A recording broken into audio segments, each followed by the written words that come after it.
যেটা আফসোস সেটা হলো গত 16 বছর ধরে যাদের সাথে থেকে, যাদেরকে আমরা ভাই হিসেবে পাশে রেখে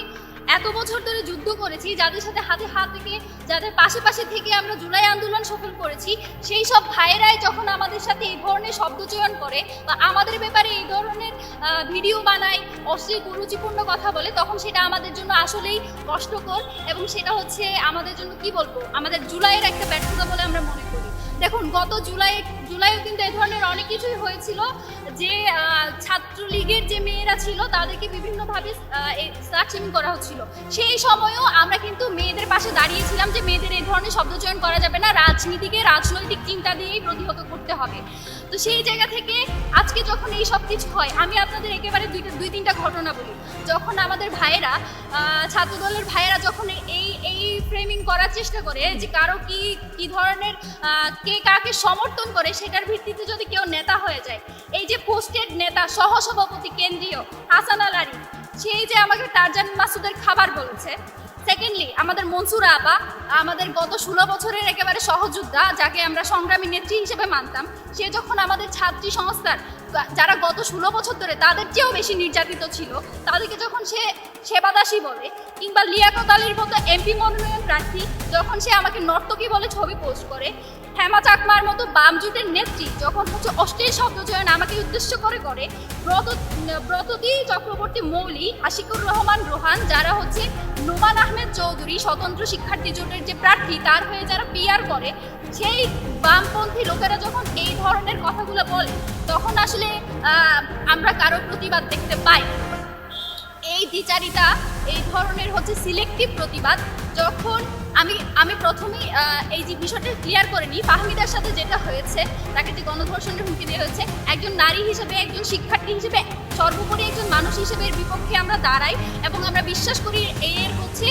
যথোপযুক্ত ব্যবস্থা নেওয়া প্রয়োজন। এবং আমাদের প্যানেল থেকে, ভাইদের ছাত্র শিবির থেকে সেটার বিরুদ্ধে হচ্ছে অ্যাকশন নেওয়ার জন্য প্রক্টর অফিসে যোগাযোগ, লিখিত অভিযোগ দেওয়া হয়েছে। এবং আমি যতটুকু জানি, ভাই সম্ভবত ফাহমিদাকে ওভার কলও করেছে তার ব্যাপারে যে কোনো সাহায্য লাগলে জানাতে। এবং কিন্তু যখন আমাকে নিয়ে কোনো অশ্লীল ভিডিও বানানো হয়, আমাকে যখন ফেসবুকে এই ধরনের শব্দচয়ন করে একেবারে মানে স্লাট শেমিং তো দূরের কথা, সে হ্যারাসমেন্ট করা হয়, যখন উম্মে সালমা আবুকে সেবাদাসী বলা হয়, কেন সে হিজাব করবে সেটা নিয়ে যখন আমাদের বুদ্ধিজীবী মহিউদ্দিন মোহাম্মদের মতো বুদ্ধিজীবীরা হচ্ছে বিরাট বিরাট প্যারাগ্রাফ লিখে, তখন তো আমাদের কোনো বিশ্ববিদ্যালয়ের কোনো শিক্ষক সেই ব্যাপারে কোনো একটা টু শব্দ করতে আমরা দেখি না। তো আমরা কি আপনাদের স্টুডেন্ট না? আমরা কি ঢাকা বিশ্ববিদ্যালয়ের স্টুডেন্ট না? তো আপনাদের এই যে সিলেক্টিভ, এই যে প্রতিবাদ বলেন, আপনাদের এই যে দরদ, সেটা শুধুমাত্র এক পক্ষের জন্য কেন? যদি আপনারা ঢাকা বিশ্ববিদ্যালয়ে যদি নিরাপদ ক্যাম্পাসে তৈরি করতে চান, একটা যদি বারবার এই যে বলেন লেভেল প্লেইং ফিল্ড তৈরি করবেন, লেভেল প্লেইং ফিল্ড আপনি কেমনে তৈরি করবেন যখন আপনি আপনার অপোনেন্টের ব্যাপারে কথা বলতে পারেন না? জিতে আসলে তো আপনি শুধু আপনার দলের জন্যই কাজ করবেন, আমাদের জন্য কাজ করবেন বলে তো আমরা মনে করছি না। তো এই ব্যাপারগুলো আসলে অ্যাড্রেস করা জরুরি ছিল, কারণ